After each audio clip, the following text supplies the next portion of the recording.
Welcome back to the channel and welcome back to another video. In this video, I'm going to be reacting to Jordan Peterson's short video. It's only about 2.5 minutes long, where he is talking about his regret getting the you-know-what. And I started this video a couple months ago, but I wanted to watch it with you guys. I got about 10 seconds in and I thought, no, this would be something I think would be beneficial to react to on the channel here. And I'd love to get your feedback in the comment section down below. He's not the first person to have regrets and express regrets. Dan Bongino also expressed regrets, saying that, you know, he wishes he would have known then what he knows now.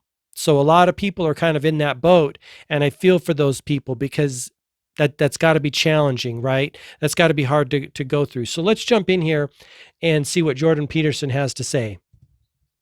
You know, Canadians who aren't vaccinated now cannot leave the country. Yeah. Like, what the hell? Why is that? And look, I got vaccinated and people took me to task for that. And I thought, all right, I'll get the damn vaccine. Here's the deal, guys. I'll get the vaccine. You fucking leave me alone. And did that work? No.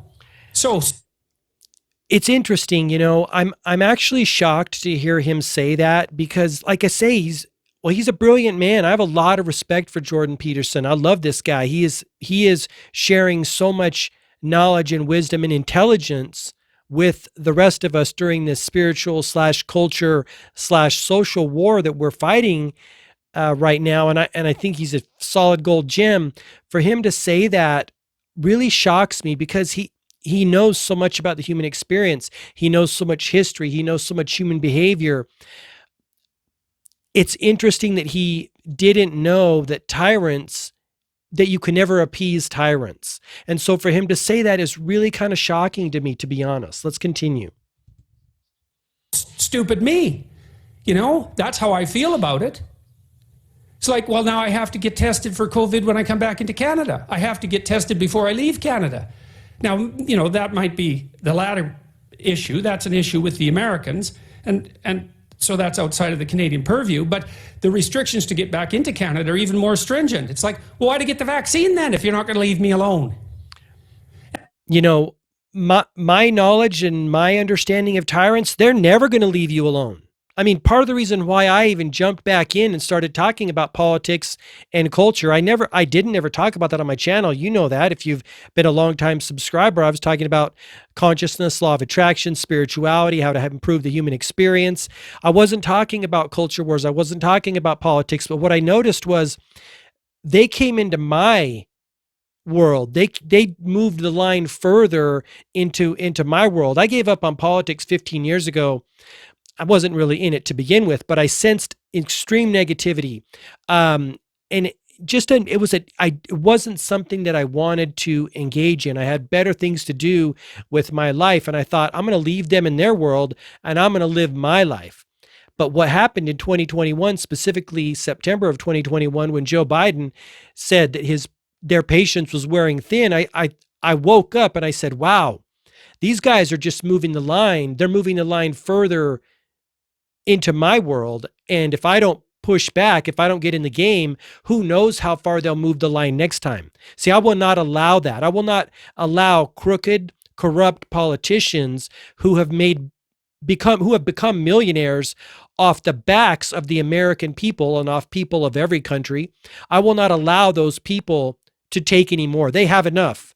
They have the mansions, they have the security, they have the cars, they have the lifestyle, they have the health care, they have the pension plans.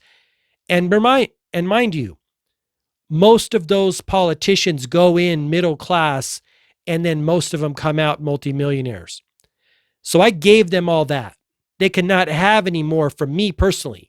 If you want to give them more, be my guest. I'm not going to give them any more. And so I will die on this topic. If need be, I will fight till the end. They may not have any more from me. That's why I speak out about this. And again, here he's seeing that too. You can never appease tyrants. You can never appease oppressive individuals, and you can never appease oppressive governments. Let's continue. And I don't think the evidence that unvaccinated or that vaccinated people are less contagious let's say, I don't think it's very compelling. Yeah. So why are the unvaccinated all of a sudden a danger? And I certainly don't understand the push to get children vaccinated. I think that's absolutely reprehensible. And I also can't figure out. I agree with that too. I see the way the CDC is, this is video, November 2022, the CDC passed a few weeks ago unanimously to recommend this, to put this on the VACCINATIONS schedule for kids. Blew my mind. They're clearly not looking at the same data, the same studies, listening to the same doctors that I'm listening to, clearly. Norman Deutsch wrote a piece in Tablet called Needle Points. And one of the things he pointed out was that if you take the top 25 least trusted institutions, in that group, the most distrusted institutions include Big Pharma. Mm-hmm. And for good reason. And he details out the lawsuits. Bingo. That Big Pharma has had to pay because of misbehavior on their part, broadly speaking, multiple companies over the last 20 years. And they're the biggest lawsuits in American history, which is really saying something, because your court system is set up so that big lawsuits are really possible. Right. And so I see the leftists, all of a sudden, it's like Big Pharma. Yeah, trust them. It's like, what?